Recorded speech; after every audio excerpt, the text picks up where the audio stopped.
Aksidente nahulog ang isang batang lalaki sa Tulyahan River sa Malabon. Naglalaro daw siya noon kasamang iba pang bata. Update tayo sa search operations sa unang balita live ni James. James! Igang, good morning. Ilang oras na sinuyod ng mga rescuer itong Tulyahan River pero bigo pa rin sila na mahanap yung 8 taong gulang na lalaki na nahulog sa ilog kahapon. Hindi nga po makatulog. Hindi ako makapagpahinga. Nangihina na po tuhod ko. Asawa ko nandun. Iyak pa rin ng iyak po. Nahanap po yung anak namin. Labis ang pag-aalala ni Raymond dahil hindi pa rin natatagpuan ng 8 taong gulang niyang anak na si Roniel na nahulog sa Tulyahan River sa Malabon. Naglalaro raw si Roniel kasama ang 6 na iba pang bata malapit sa river wall na mangyari ang insidente mag-aalas 5 ng hapon kahapon. Nasa trabaho noon si Raymond habang ang kanyang misis ay nag-aalaga sa kanilang bunsong anak. Hindi raw nagpaalam si Roniel sa kanyang nanay. Nakita pa ang bata sa CCTV na nasa labas ng kanilang bahay bago mag-alas 3 ng hapon. Tinawag po yata siya ng mga kalaro niya po eh.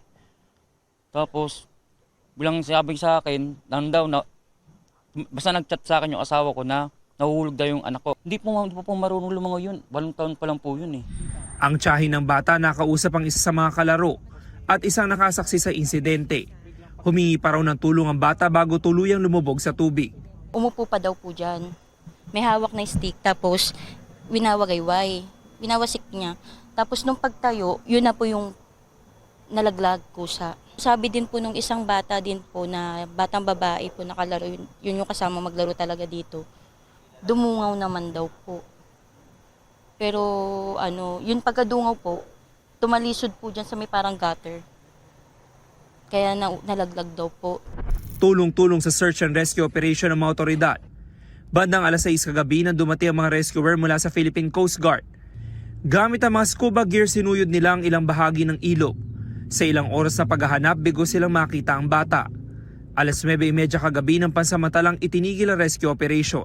Napakahirap po kasi nung ating Tulyahan River dahil kita naman po natin maitim. So pag maitim po yan, madilim yung ilalim ng tubig. So kailangan po talaga pag sinisid yan, dapat merong ilaw sa ilalim para makita kung saan banda. May agos po yan, so maaaring yung bata tinangay na po sa malayo. Ayon sa mga taga-barangay, ipinagbabawal ang paglalaro sa bahagi ng river wall.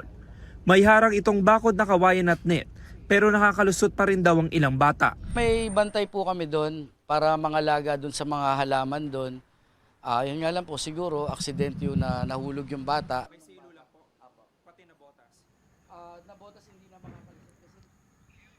Samantala, Igan, ito nakikita nyo, ito yung bahagi ng Tulyahan River na malapit na po sa isang pumping station dito sa lugar. At ilang metro yung layo po nito mula doon sa pinangyarihan ng insidente. Ito yung magiging sentro ngayon ng search and rescue operation ng Philippine Coast Guard. Sa impormasyon na nakuha natin mula sa mga taga-barangay, ay posible na simulan ulit yung search and rescue operation bago mag-alas 8 ng umaga. At bago tayo umere, ay nakita natin na nagtungo rito yung tatay ng bata kasama yung mga taga-barangay.